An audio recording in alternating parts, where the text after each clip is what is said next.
د تاریخ اتلان حضرت سعید بن عامر رضی الله عنه. یو ورځ د وخت عادل خلیفه حضرت عمر فاروق رضی الله عنه د حمص اوسیدونکو څخه غوښتنه وکړه چې د بېوزلو او مسکینانو نومونه ورته ولیکي تر څو د مسلمانانو د بیت المال څخه خپله برخه ورکړي. کله چې د بېوزلو نومونه ور ورسېدل په هغوی کې د حمص د والي سعید بن عامر رضی الله عنه نوم هم و.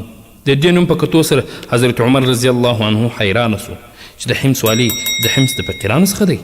د حمص د خلکو څخه د هغه د فقر په اړه پوښتنه وکړه. هغوی وویل هغه خپل ټول مال په فقیرانو وویشه او ویل زه څه وکړم، زما څخه د الله سبحانه وتعالی په وړاندې د بېوزلانو په اړه پوښتنه کیږي. بیا حضرت عمر رضی الله عنه د خلکو څخه پوښتنه وکړه ایا تاسو کومه نیوکه پرې لرئ؟ هغوی وویل هو 3 عیبونه لري. لومړی زموږ سره یوازې سهار لیده کاته کوي، دویم د شپې موږ نه وینو، دریم په اونۍ کې یوه ورځ نه وي. کله چې عمر رضی الله عنه د سعید رضی الله عنه څخه د دې عیبونو په اړه پوښتنه وکړه هغه وویل ای امیر المؤمنین، لاملونه یې دا دي چې زه یوازې د دوی سره سهار لیده کاته کوم، وجه یې دا ده چې زه د خپلې کورنۍ په خدمت کې مصروفه یم، ځکه خادم نه لرم او میرمن مې ناروغه ده. د شپې ځکه نه ښکارم چې ورځ مې د دوی د خدمت او وړتیاو پوره کولو لپاره ځانګړې کړې ده او شپه مې د خپل پروردګار د عبادت لپاره.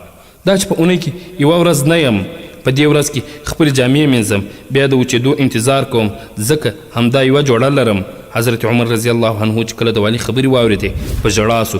دا د رسول الله صلی الله علیه وسلم د مدرسې تربیه سوي شاګردان وو. د الله سبحانه وتعالی څخه بیرېدل او په خپل هر کار کې هغه حاضر ګاڼه.